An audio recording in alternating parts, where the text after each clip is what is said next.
Hello everyone, welcome to Let's Play Pokemon Rumble!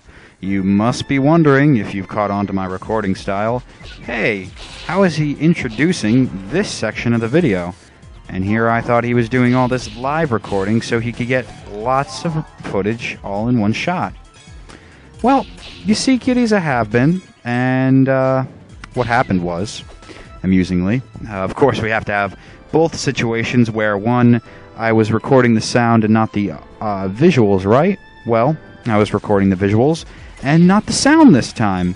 But my main recommendation to myself, if I watch in the future, here is a foolish lesson we learned and never to do again. And to any LPers out there who are looking for some tips on creating content. Never, and I mean never, create content or even attempt it if you've got yourself a migraine. I had myself a pretty significant migraine, and it was partially because of the government, and it was partially because of my chronic headache things, and being in class all day with fluorescent lighting. So it was not wise of me to do, because my commentary suffered. First of all, it was not my best work. And secondly, I was obviously asleep at the switch, or just not fully there, and I didn't see that I was not recording audio. Or really what happened was I was recording audio, my screen went black from screensaver mode because it was on power saver instead of the high performance or HP recommended setting. And so at some point I had to move the mouse, but I must have tapped off of the recording and made it switch off. So because of that, my foolish decision to record during a migraine, I'm having to redo this and do some post-commentary, which I'm really not too disappointed about, actually, believe it or not.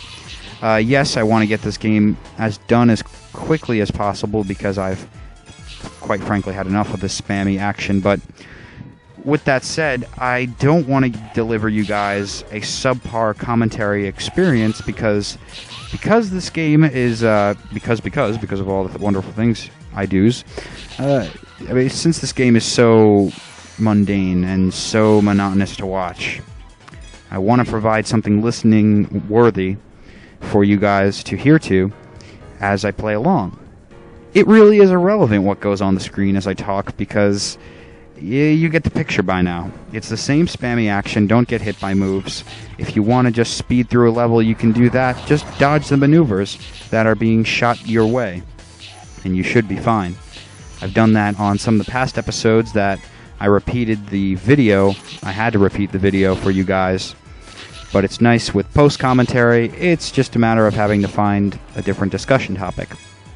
But the discussion topic that was originally angering me so much, and of course it was, as I thought, a little bit misunderstood. Therefore, I'm glad again not to have given you guys that commentary because it would have been somewhat misinformation. But that was the situation with Aaron Schwartz. Maybe if you heard my channel update, you'll know what I'm talking about. But if you don't, Aaron Schwartz was the person who made the site Demand Progress, which was the site I led you all to during the S978 proposition scandal that the government was trying to work over, thinking that it could pass by awfully worded bills and none of the American public would notice. Very crafty government, very crafty. And I know you've gotten away with it in the past, but with the age of the internet going on, we're going to be hard-pressed to let that shit go by without noticing. So, just warning you, if you're watching, which I know you're not, because I am way below the radar of any activist, so it's a good thing for now, but eventually we'll see. And he was arrested for downloading journals that, apparently from what I hear, he downloaded illegally, and it was computer hacking. And I was a lot more enraged not knowing this when I first recorded this video, thinking that he was just doing some research and utilizing some free access journals online, and the government was doing some rewarding, making it seem like he was doing internet hacking and that he was trying to download illicit content, but it was just really free research that he was doing. But knowing now what I do, that he was downloading illegally from someone's database, guess what? My opinion still hasn't changed, and I say good. He was doing a responsible reporting job. because, quite frankly, I don't watch main news resources any longer. I never did, actually, now that I think of it. But they cannot be trusted because they are completely biased. They're either biased towards a party or towards an agenda. Everybody has their own ulterior agenda and motives. I'll just say that right now. Everyone, including myself, yourself, we've all got our own. Whether they're nefarious or just is your opinion and your perception, your own reality tunnel, if you will. But that's how it is. Everyone has their own ulterior motives and agendas. And I don't trust the mainstream media to deliver me news information. The only time I find that I get competent data is that was extracted from brave activists or freedom fighters, I would say, that have gone through what is necessary to hack these documents and bring them forward into the public's eye. I'm not sure if you've heard of this site called WikiLeaks. If I remember, I'll put episode 28, I'll have to make a mental note to put a link in the description to their site. But what WikiLeaks is it's run by a guy named Julian Assange, and it's for anyone who's got leaked information ranging from the military to the food industries to all kinds of industries that are overall hyper unregulated in this country and need to be, because they go on untold spending sprees and misuse of funds that are meant to be allocated towards actually upping and progressing this society.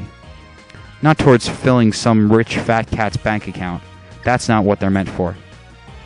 So, Julian Assange, he's Australian, made this site for people to come and post the information that they have.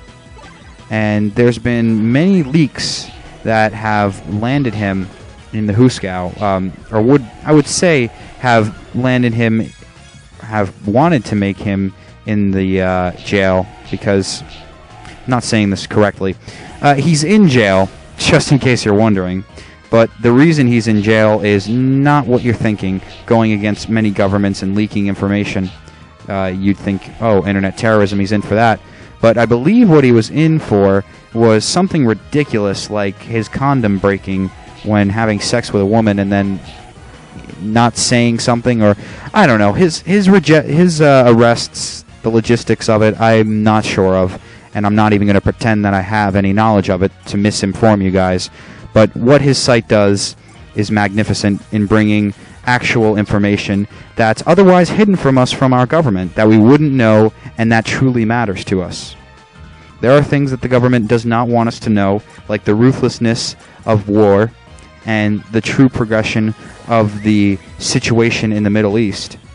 As far as I'm concerned, we're only over there for either oil resources or